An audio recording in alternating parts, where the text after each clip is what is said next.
All my life, I've always felt like something's been missing. Something has been missing. And I get so angry because I think that somebody should be able to give me an answer.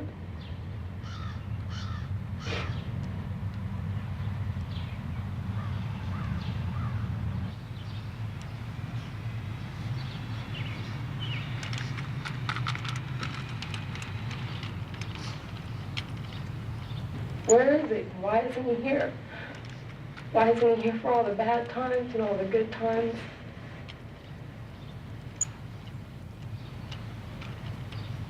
I wish I could just have one memory of him.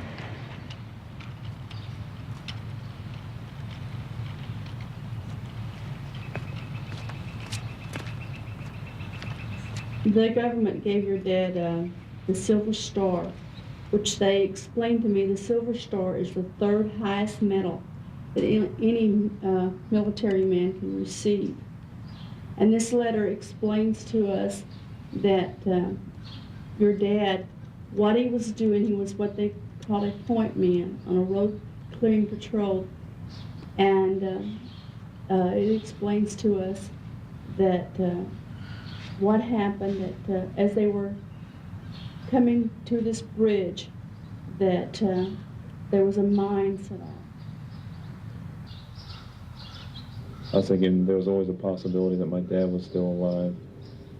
And in '72, we lived in the Philippines, the POWs came back, and I remember sitting out there and I kept waiting for him to come off the plane and waiting for him to come off the plane. And he never came off the plane. I think that's when I finally realized that he was never coming back. Because growing up, you always have in the back of your mind that if they made a mistake, it's not him, he's going to come back. But I do remember seeing something when the Vietnam vets came home, and I remember him showing pictures of people throwing things at him and spitting on him. And I mean, I was still young, but I couldn't believe that people would do that for people that fought for their country, fought for their freedom, and that just kind of made me glad my father didn't come back and see that. It just, there goes that rage again. It just drove me nuts. I think I was 8 years old. I was in 4th grade, and I got in some fight with a kid over something. Somehow he found out my father died in Vietnam, and he called my father a baby killer. And I proceeded to break his jaw and break his nose, because I had a rage that went over me when he said that. It was just, I don't even know where he heard that phrase from, baby killer, but it just, I mean, to me, my father is a hero, and he always will be. He fought for his country. My dad loved to fly. That's all he wanted to do was fly planes.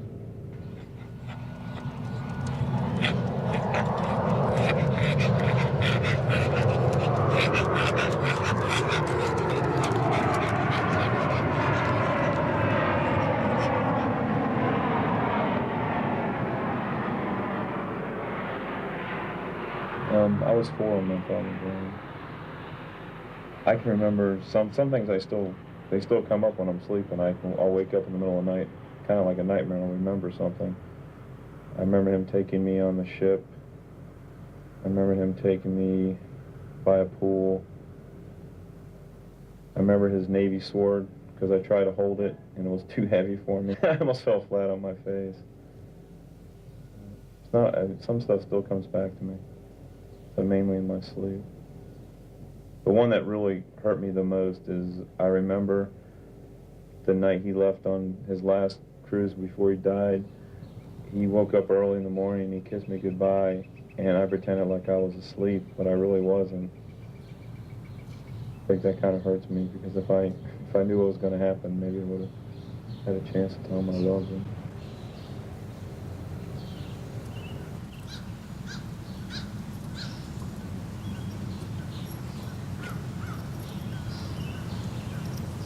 Usually when I was a kid, people asked me where my dad was, and I told them he died in Vietnam. And get this wall just like that because they didn't know how to answer it. They changed the subject. Vietnam was a dirty word back then. And kids my age didn't understand it. Even adults didn't understand it. So for 25 years, I never really told anybody. I made up an excuse. Oh, he died in a car accident or he died of cancer. Or usually I just told him he was away.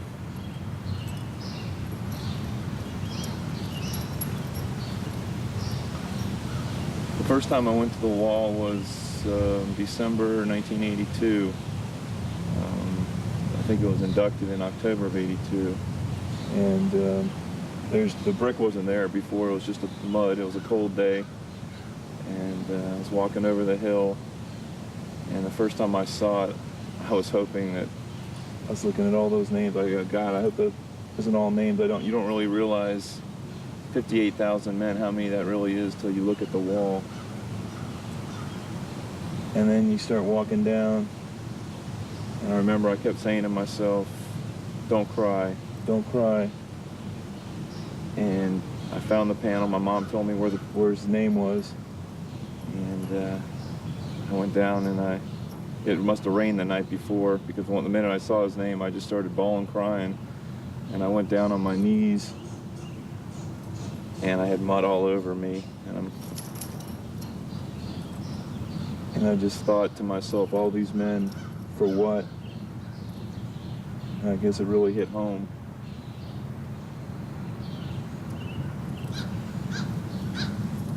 I just found these pictures. I was going through some slides in my mom's basement. I was looking for my old baseball cards, and I came upon these slides. And I've never seen these before. I found them last January. She always had all this stuff in a trunk, and she never really looked at it. She just put it away and put it underneath her bed because she had to raise 4 little babies. So we never really talked about it. We never even really asked our mom that many questions. Sometimes she'd bring questions, she'd tell us about our dad, but we never really inquired about it further. I don't know why that is. Maybe we thought it was too painful for her. I don't know. But it was just sort of like an unspoken thing between my brothers. We knew when one of us was hurting, and we'd help him as best we could, but we still didn't really talk about it. It was like it was taboo to talk about it. There's your pictures. Where are you getting these? Downstairs. Pictures of Dad and me. And Jeff. I like that picture. My favorite picture. Strutting my stuff around the pool. Oh, where was that? What was it? 63. Alameda. Alameda. Look at your face. Yeah. That was a big deal. It was 3 days after Jeff was born. And I guess all the kids were going out and they were showing them the planes and all, and you got a taxi on the planes. And I remember getting in the plane and Dad was driving it. I remember revving up the engines and I thought they were going to take off, and I think I even started crying because I thought he was going to take off. Look at your face. Look at his face. He was laughing so hard. Yeah. Once my husband got over there, it didn't take him long to see how the war was being fought. And the letters started coming back to me of his own disenchantment. But as a widow, you couldn't ask your question, why? To go on, you had to convince yourself that he didn't die in vain. And then Dad left when? Dad left 10 days? Dad left 10 days. He left the 27th. So he left 7 days after this picture was taken.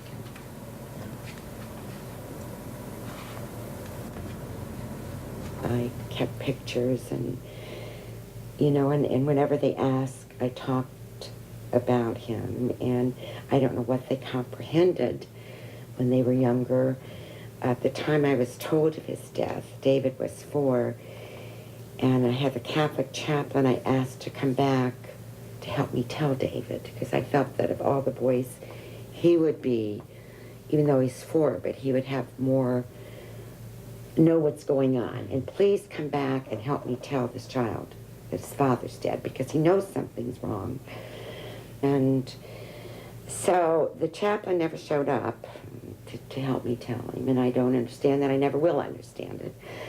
But he did not come back to help me tell David. I don't know how I told David, when I told him, what I told him. But I was always there, I think, for them when they asked questions.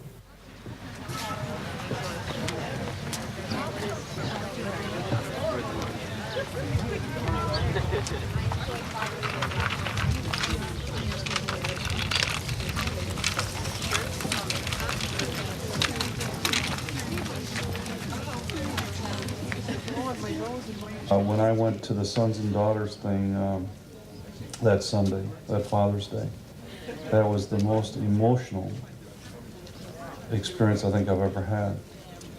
It was the saddest, but also the most joyful thing that I think I'd seen that has to do with that war. And I think if anything's touched me about the involvement in the years after, it was seeing those kids all come together with such a strong purpose and obvious need to somehow connect. And I sensed when I volunteered to help them out the 2 days that I worked, that I had that need too, that I had the need to reach out to them.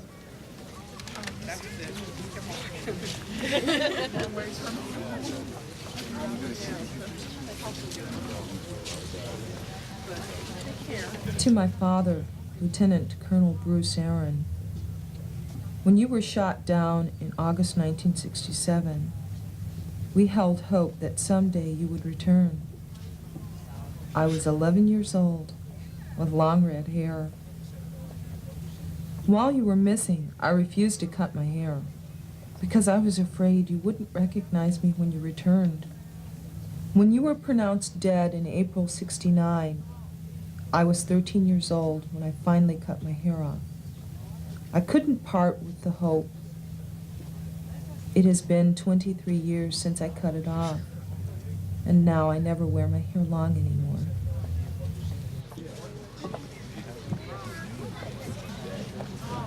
His dream was always to be a highway patrol in Texas.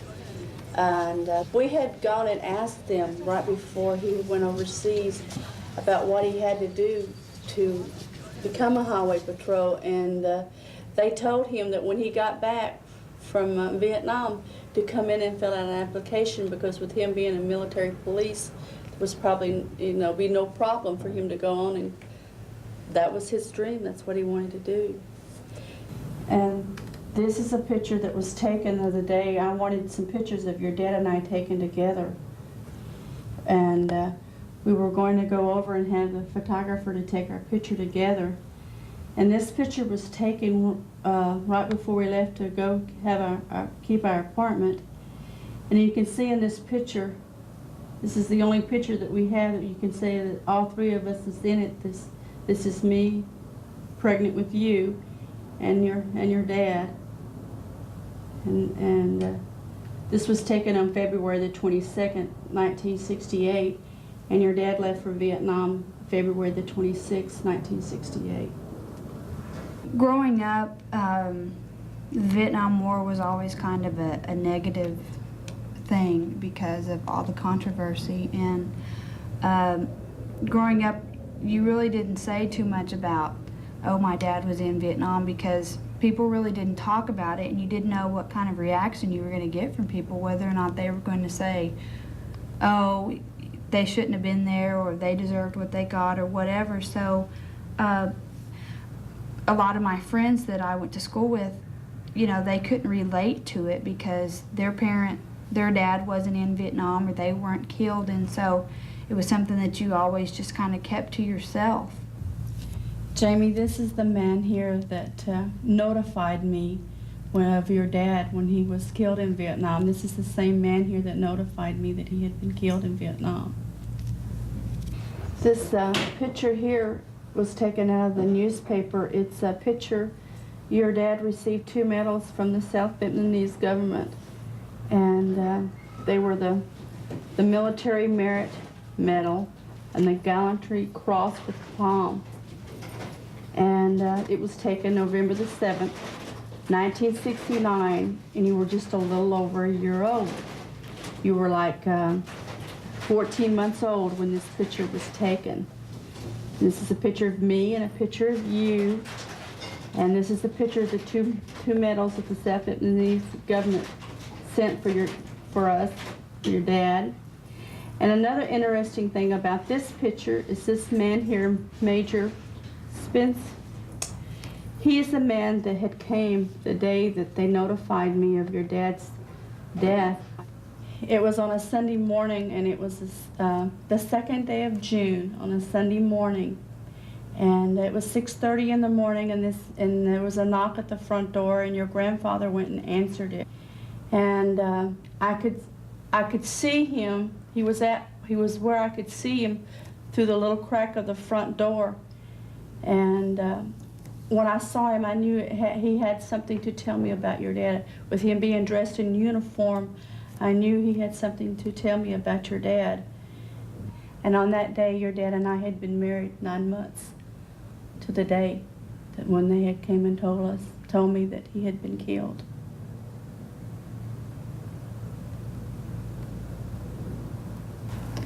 I took a copy of this picture, and on Father's Day, I decided to place it at the wall by my dad's name, because this picture, I don't remember this, I was too small, but every time I look at this picture, I'm reminded that my dad was a hero, even though he's not with us right now.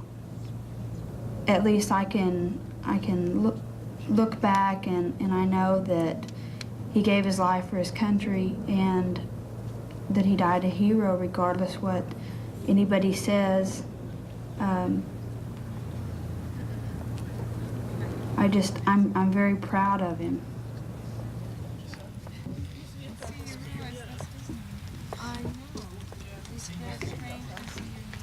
I knew what my dad said to me when he went to Vietnam and what his responsibilities were. And I hold fast to the hopes that my father never, ever became disillusioned with his government while he was in Vietnam, because I know how patriotic he was. I know how much he believed in the USA and what that meant to him, saluting a flag, being on Army base, 5 o'clock, taps is played, you stand at attention and salute the flag, which was a part of our life. And that I hope my father didn't die thinking the government screwed him, and that he held fast to his patriotism, because when he left, he believed in what he was doing. I know my dad didn't want to go, but it was his job, and because that was his job, and he was the man he was, and he believed in what he believed in, and he believed in that spread of communism. That was a sign of the times. That, you know, USA is the ultimate power. Freedom, freedom, not communism. And he believed in that.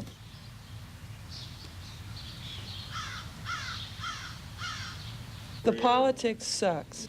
And when I became educated as an adult about the process of Vietnam, because what I was taught about Vietnam, and I opened my daughter's summer school 8th grade history book and U.S. history and read what they had on Vietnam in U.S. history for 8th grade, I nearly gagged.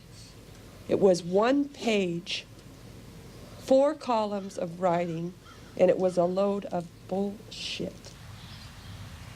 And if the Vietnam War rates 1 page, not even a full page, in large print, in a U.S. history book in 8th grade, it's pretty sad.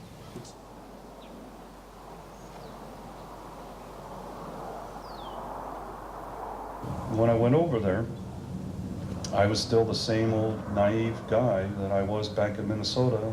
I went over and did what my dad talked about, what their dads talked about. I had 3 great-grandfathers who were Civil War veterans, for Christ's sake. And it was just a tradition that you go and you do your thing when your country told you to go do it. And it was inconceivable that anybody would think that was wrong. There were people that were against us being involved in World War II in this country, and they were up to the end. But my dad glorified that time in my mind, and all of what I've seen on TV and in movies and stuff depicts that period of time as being a glorious time of involvement and togetherness, and the bravado and the bravery and the heroics was just so, this feeling and stuff was one that I fully expected me to experience when I had to go to war. And when I didn't, it was just disappointing as hell. I and everybody else should have at least been treated the way my dad was when he came back from war. There wasn't enough the country could do for those folks when they came back from that war. And literally, nobody wanted to even talk to us about it. The people in Minneapolis were basically just ignoring me. And I'm unaccustomed to that in that part of the country, because they're generally friendly people and they generally say hello. And people in uniform, when I was a kid, were considered to be worthwhile residents and people to be said hello to. But I guess the thing that really brought it home is that I found out, even though it was kept from me quite extensively, that while I was recuperating at home, getting ready to go to my next Army assignment in the States, that I had a brother and a sister and all of their circle of friends who were out marching in the streets, carrying protest banners and saying things about people in the military, not just the war effort, but already starting to say things about us as individuals being bad for being there. Why can we not just be an integral part of the VFW, or the American Legion, or the Disabled American Veterans, the traditional groups that have always, at least eventually, accepted all the people who have been in wars and stuff into their midst? And I just can't figure out to this day why there has to be a Vietnam Veterans of America, and yet I'm drawn to it. There's something about our experience that causes us to need each other.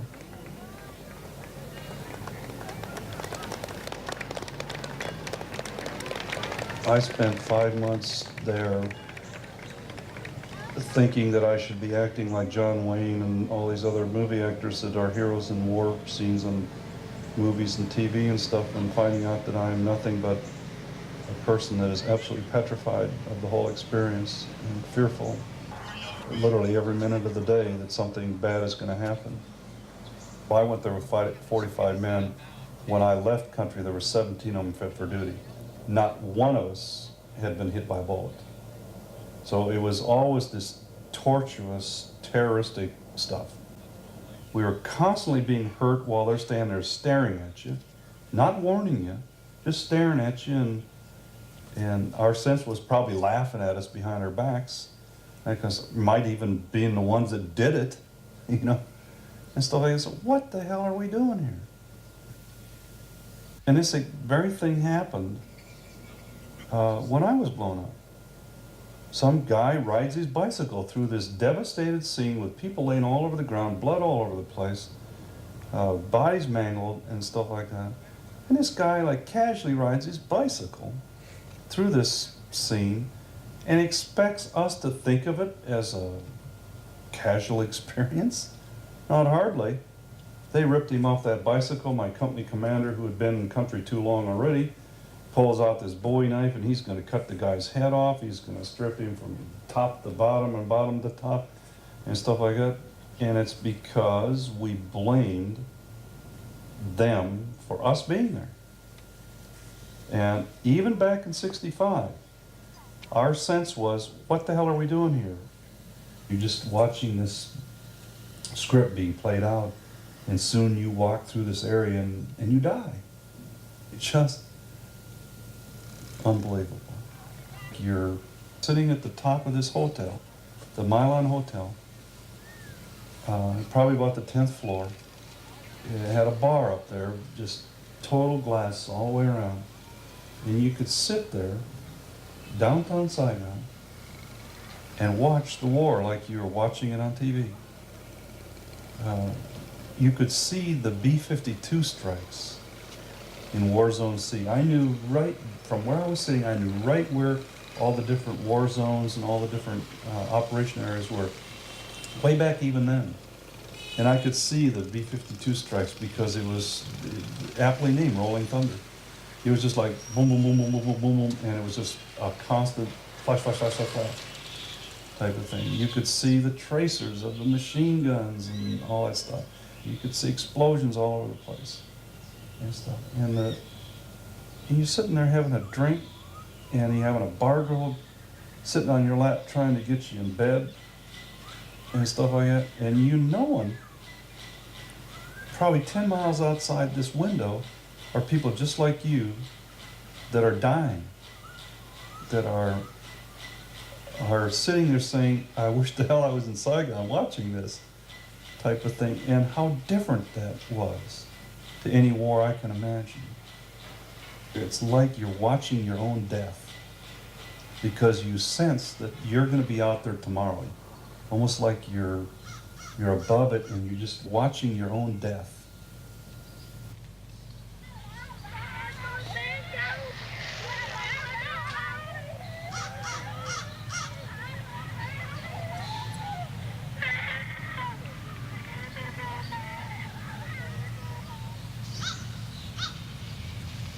I don't think you can formulate a friendship any deeper than something born out of something like a combat situation, a war situation. And even to the point of, without being ashamed, saying that my platoon sergeant that I had for the last 2 or 3 months was a guy that I literally loved. I've never loved another man like that. Not even my father did I love as much as I loved that guy. And when he was wounded, I was not able to go in instantly and comfort him and take care of him like I really should have, and I knew I should have. I'll never forget him looking up at me as the helicopter was trying to come down through a bunch of jungle that had been blown up by bombs and stuff.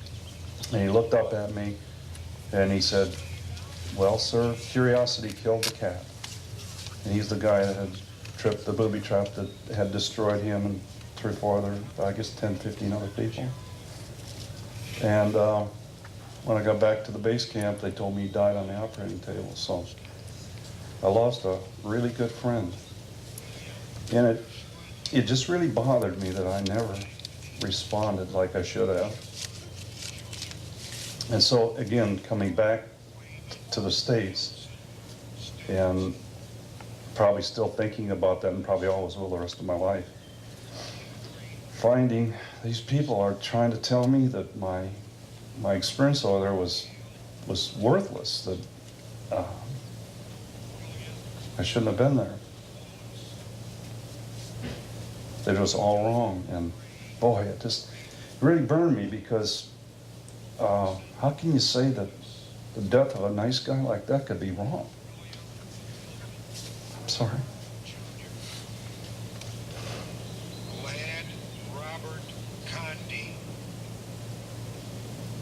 David Luther Fisher, Jimmy Gonzalez, Stephen Eugene Lair. In retrospect, what's interesting about it to me is that essentially they were right. We never should have been there. But where it all got off track to me and those of us that served over there was that they picked on the wrong people for it. The politicians should have had the ire of the opinion that we shouldn't have been there, not the guys that had to go over and do it. I can guarantee you that 99% of the people that went to that place and experienced what I experienced didn't go there because they wanted to, because they asked to. It wasn't necessarily a patriotic feeling like, well, I've got to do it for my country, I've got to do it for my family. They may have just said, well, I only have two choices. I either go or they may throw me in jail because I refuse to go. Or I may have to run away to Canada or Sweden or someplace like that. So it might have been even more basic than that, just plain what they thought about is survival within the confines of where they were living. Roger Poston. Carl William Schwanbeck. Bobby Ray Wayman. Watson Willis. William Milton Wood Jr. And I'll tell you where it brought it home to me the most was when they opened that wall down in D.C. And I went to the parade, and I watched all these guys in fatigues and camouflage fatigues and wheelchairs and crutches, all that good stuff. And I saw absolutely nobody in that thing that I thought was me and stuff. And it was at that point I realized that there was something really, really bothering me about this whole experience. And the thing that really hurt was that I couldn't get into it. I couldn't jump into that forest. I couldn't walk in that parade. I couldn't be part of that thing and feel finally validated. It was actually worse. All of a sudden it brought back to me, I didn't feel validated. I didn't feel like it was, what I had done it was respected. It brought back all these memories of all the pain and suffering.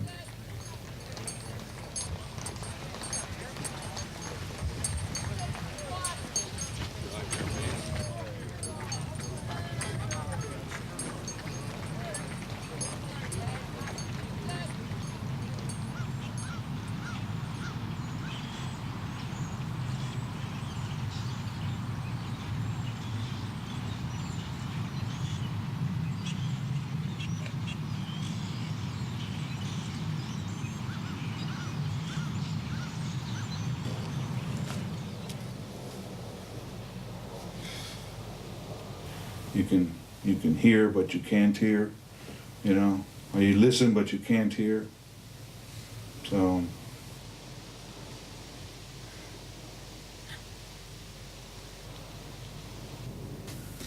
well, you know, the whole reason why I'm even involved in this Vietnam thing is because of my friends.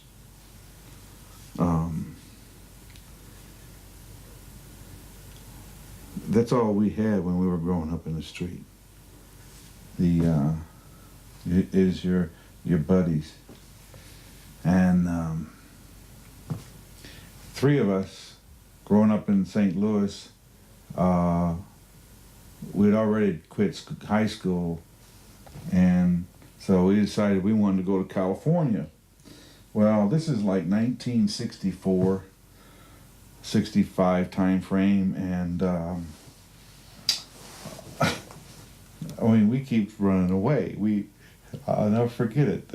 At the time, there was an aftershave out called Jade East, and it was the hottest thing. Matter of fact, it was Jade East. I bought my first bottle of Jade East and my first Bob Dylan record on the same day, and every time I listen to this record, I can smell the fragrance of Jade East. Now that's what you call recollection, you know. But I can remember this one time we packed our suitcases and we were sneaking out. We're going to run away to California for our third or fourth time now. And we all show up at Jim's house, and we've all got a bottle of Jade East, at least in our suitcase. I mean, we're really, you can tell we were just kids, 14, 15 years old, 16. We never made it though. I mean, we never made it running away. We always got stopped by the police. I mean, so one day in August 1966, Perry Adams calls up, comes walking in the room and says, "Well, I'm on my way to California. I've joined the Marines." And we looked at him, we called him a liar and everything. He said, "Well, I just turned 18 yesterday, And I told you guys, as soon as I was turning 18, I was joining Marines, and that's what I did. So we went down to the recruiting station to see if that was true. It was, so we joined also.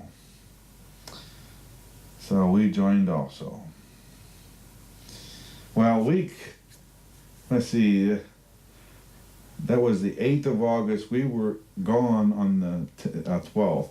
So 4 days later, we're on our way to San Diego. Gosh, what a day that was.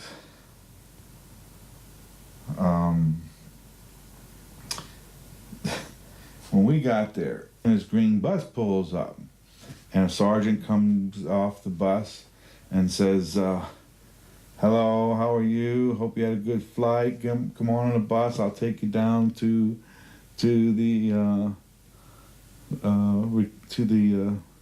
Marine base and get you situated, get you all fixed up. So we thought, well, looked at each other and thought, well, that's really great. This is going to be great. You know, this guy's real nice and everything. So we all get on the bus and door closes, and he starts screaming out orders left and right. As soon as that door closed, he became a monster. I mean, he was a whole different person. Slapping people, get the gum out of your face, you know. I mean, it was like this animal. This guy turned into this animal, and it was nonstop. It was like that for 8 weeks, and the best way I can describe it is the movie Full Metal Jacket. The drill instructor in that movie is probably the best portrayal of a Marine Corps drill instructor that I've ever seen. Except for the part about getting killed in there. That doesn't happen in no way. But it was 8 weeks of hard work. This is the proud and the few. It was pretty neat. It was really one of the most incredible feelings to be out here, to be in the Marines.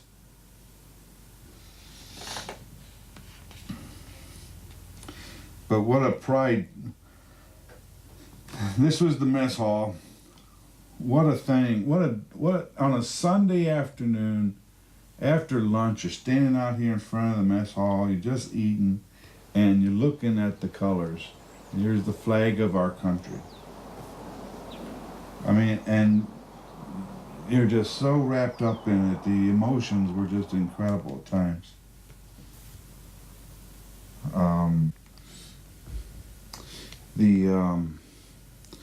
The theme song, all the time we were running away, was California Dreaming. Every time we were on our way out, we would sing that song by the Mamas and the Papas, California Dreaming. You know, one of the songs that I remember the most when I arrived in Okinawa on my way to Vietnam was this song by the Box Tops.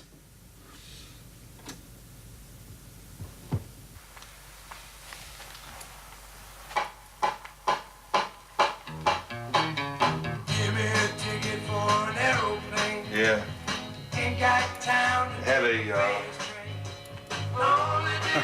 Had a lot of memories with that. Here we are.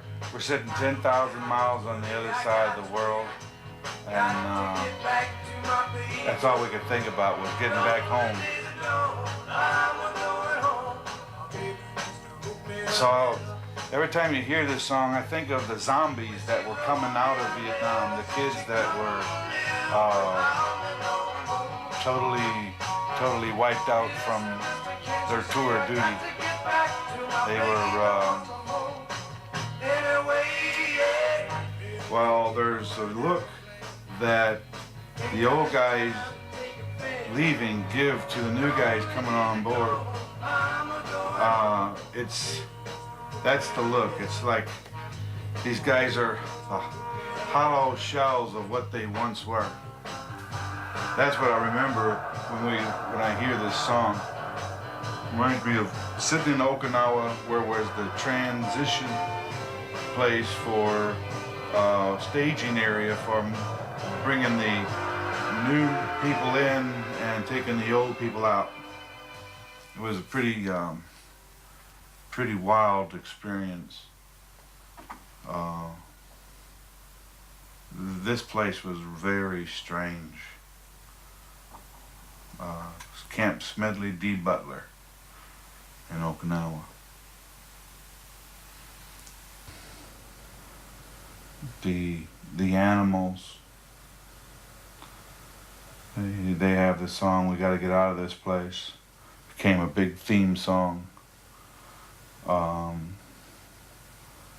Tommy James and the Shandels had Crystal Blue Persuasion, another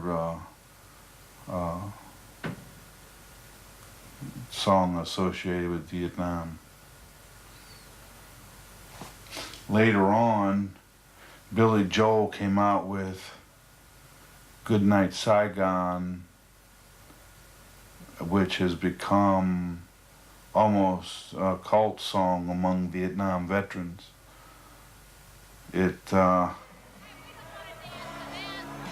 Every gathering, like the DMZ, the Delta dance that we have here,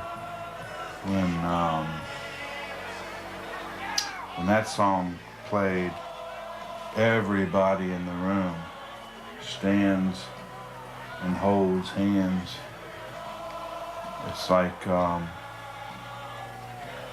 it's a bond, a song that some kind of bonding material or something.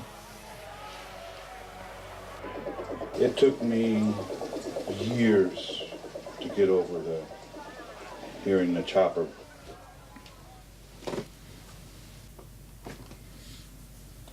The funny thing about your tour of duty in Vietnam is you never were there long enough to really get to know anybody.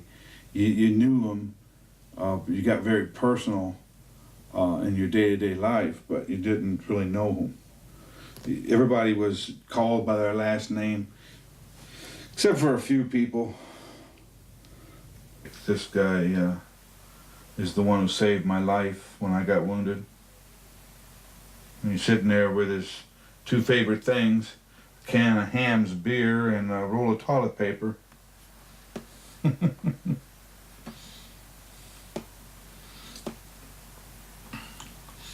Yeah. When you look at these faces on these guys, they're all kids. Incredible how young we were. My brother told me that when I joined the Marines, he was really upset with me. He told me, he says, "You realize you've just become a statistic." And I didn't realize what he meant at the time. But after I'd gotten back from Vietnam and was laying there in the hospital, his words of me becoming a statistic rang through my ears. And that's all I was just another statistic, another WIA, another wounded in action. And at that moment, I was really upset. Here we were watching TV in Chicago. The police were beating Americans in the street for demonstrating against the war in Vietnam during the Democratic National Convention. And the irony of it is that the whole purpose of that war was to give freedom a chance, or democracy a chance in Vietnam. I think the whole Vietnam War was nothing but a money machine for the military. It wasn't so much for the military more than it was for the businessman to make big bucks at the expense of who?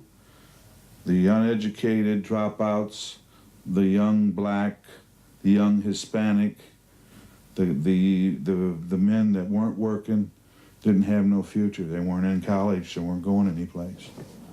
That's who the expendables were.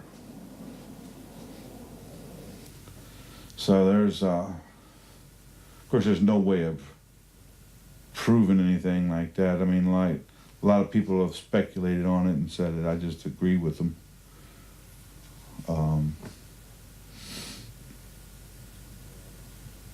That's too bad. But I mean, anybody, regardless if they've been in a combat zone or not, can ruin their life if all they do is dwell on the bad times. You know, so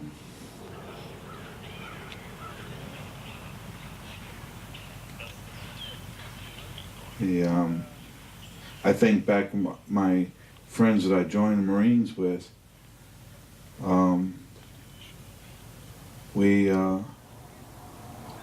there were 3 of us. We ended up, 2/3 of us ended up reasonably okay. I mean, I carry my baggage around just like everybody else. I can't go down to the wall without getting upset.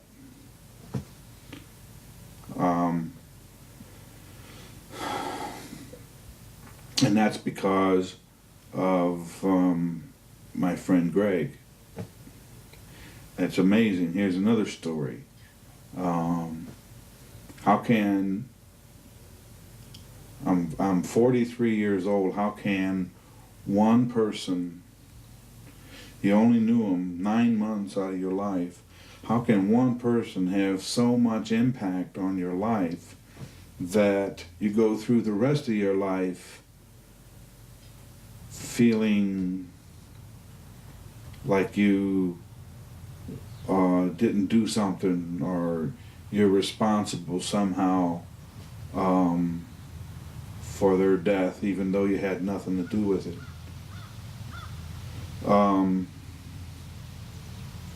You know, this guy had everything to live for, and turned down the opportunity to go to the '68 Olympics in Mexico, and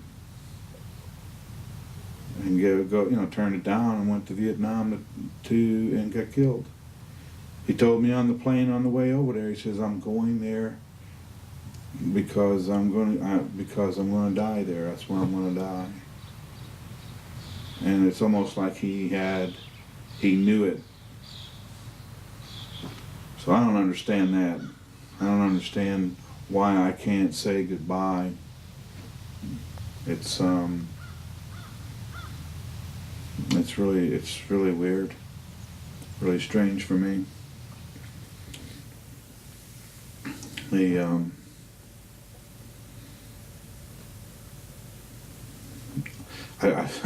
I told my wife I'm not going back down to the wall, but I'll be back down there. I'll be back down there. Probably next November, after the dance. We'll all go down to the DMZ to Delta dance, have a great time, everybody. And then 2 or 3 o'clock in the morning, I'll get down to the wall. And talk to Greg.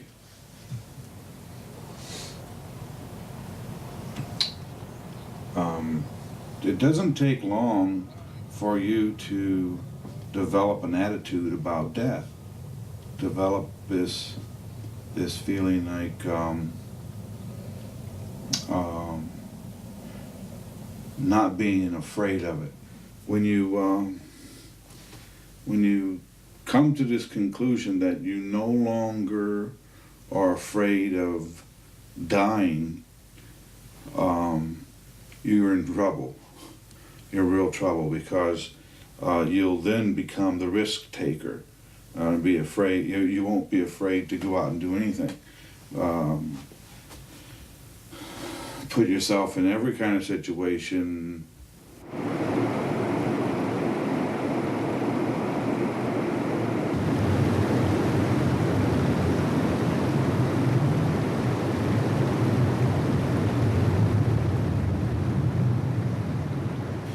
It's not that you want to die, just that you don't really have any real reason for living. And you do all kinds of things to try and understand all of this.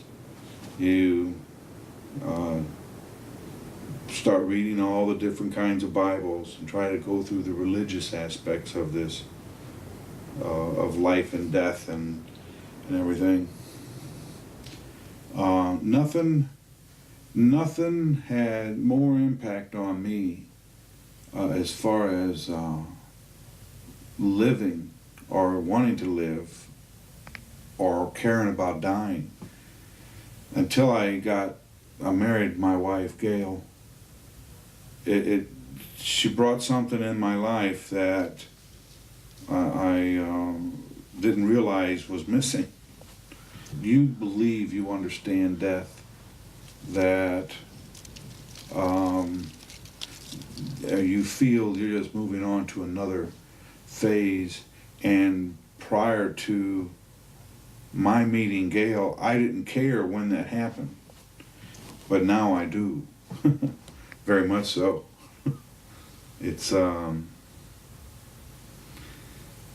whole new life.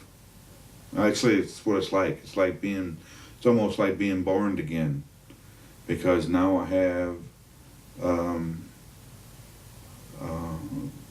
now each day has a meaning, whereas before it didn't matter if I had that day. Back in '83, I decided to take a ride home back to St. Louis, go visit my mom. We're sitting there having coffee and talking a little bit, and she says, well, this has been one strange day. It's weird that you showed up today. And I go, well, what do you mean? And she says, well, this afternoon, this man from the post office came by the house and gave me this letter for you. I said, what, gave you a letter for me? I mean, that is weird, you know. And so she went and got the letter and came back and handed it to me. And as soon as I saw this thing, I knew where it came from. I mean, I realized it was a letter from Greg Kent's mother. And it was outrageous. I mean, just incredible. The darn thing was postmarked 1968. 15 years earlier, she had written this letter to tell me about Greg's death. And I started reading this letter, and it was like the most incredible thing. I mean, she was writing to tell me that Greg had died at Quezon, and how much he'll be missed by his friends. And the killer part of it was at the end of the letter, she writes, you know, hoping that everything comes out okay for me, but if she doesn't hear from me, she'll know why. And she meant that she knows that I was killed also. Well, I guess she went to her death